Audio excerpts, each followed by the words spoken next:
Hai, welcome back to my YouTube channel. Aku Steven Adrian. Aku adalah seorang farmasis. Hari ini aku akan membahas sebuah topik yang agak kontroversial gitu kan ya. Jadi aku akan membahas apakah silikon itu berbahaya untuk kulit dan untuk tubuh. Nah, untuk rambut nanti akan aku buat di video yang terpisah. Oke. Sekarang kita akan bahas dulu. Nah, silikon itu sebenarnya apa sih? Nah, silikon itu sebenarnya berupa zat yang berasal dari alam. Berasal dari namanya silika dioxide, SiO2 gitu kan ya. Jadi memang dia itu bahan alami. Nah, silikon ini pun juga hypoallergenic, yang artinya dia itu tidak akan menyebabkan alergi maupun di kulit yang orang yang mudah alergi gitu. Jadi hypoallergenic silikon itu. Nah, silikon itu bisa ditemukan di produk dengan ciri bagaimana sih ya. Kalian lihat ingredients listnya, bisa kalian cari yang misalnya belakangnya ada cone, kenol, sama siloxane. Nah, itu biasanya berupa silikon. Nah, contohnya gimana? Ada amodimeticon, ada dimeticon, ada dimeticonol, ada cyclopentasiloxane, cyclotetrasiloxane, cyclohexasiloxane, ada banyak ya.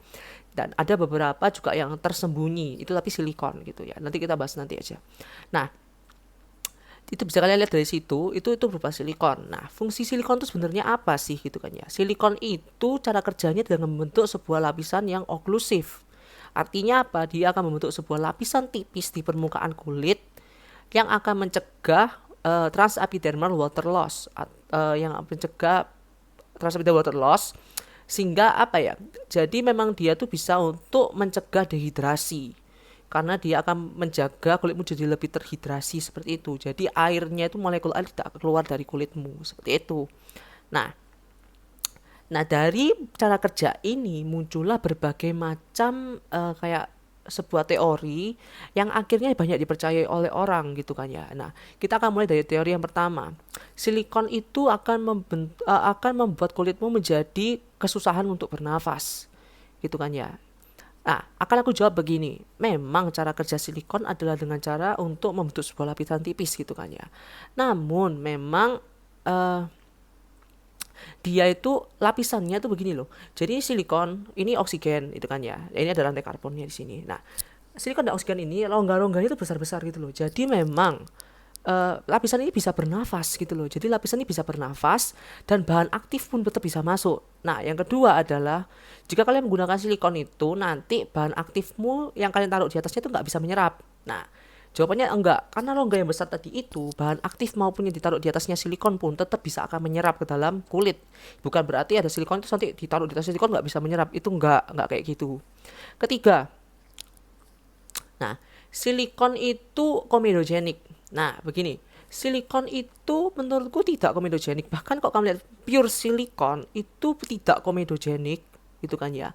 Silikon akan menjadi komedogenik berkat formulasi dari produk tersebut.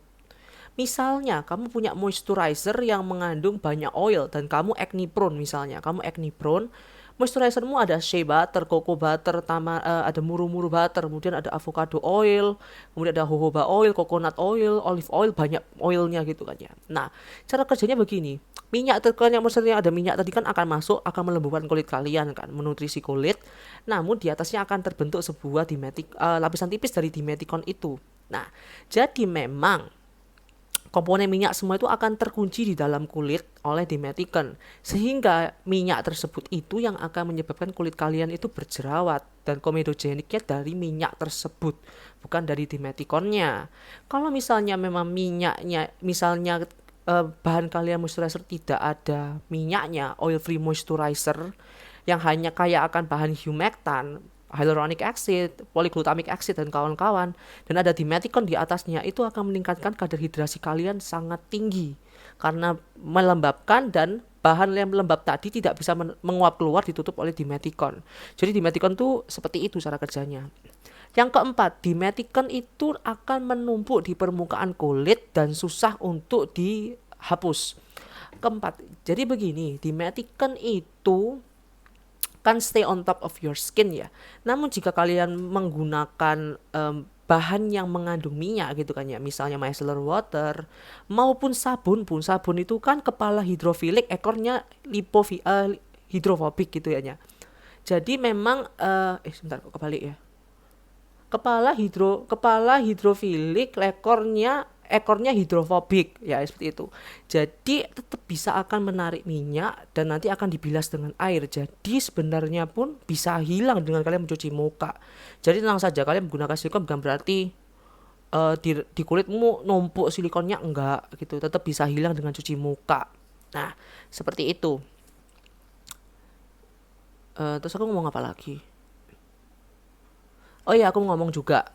Kalau misalnya kan aku berkata gini, berarti kan kesimpulannya dari Metikon tidak berbahaya untuk kulit, tidak menyebabkan jerawat. Nah, namun aku juga menemukan berbagai macam orang kan, karena orang itu kan setiap orang tuh kulitnya kan berbeda ya, setiap orang tuh spesial.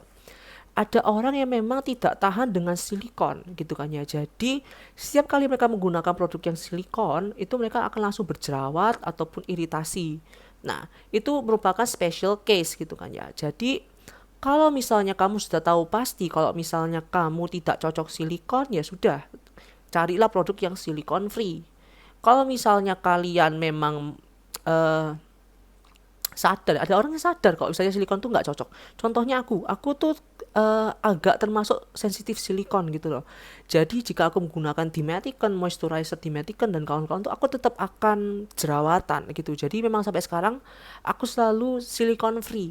Hampir tidak pernah aku menggunakan produk yang bersilikon gitu kan ya. Karena juga aku lihat kalau pakai silikon tuh tekstur muka aku jadi beruntusan, geradakan ya pasti kayak gitu. Jadi kalian yang paling tahu kulit kalian sendiri. Jadi di sini aku cuma mengatakan ya sainsnya di balik silikon itu bagaimana. Cuma jika kalian merasa kulit kalian kalian nggak mau pakai silikon, ya sudah, aku nggak akan memaksa kalian menggunakan silikon. Jadi tetaplah menjadi diri kalian. Aku cuma memberi ilmu saja. Thank you so much for watching. See you next time. Bye.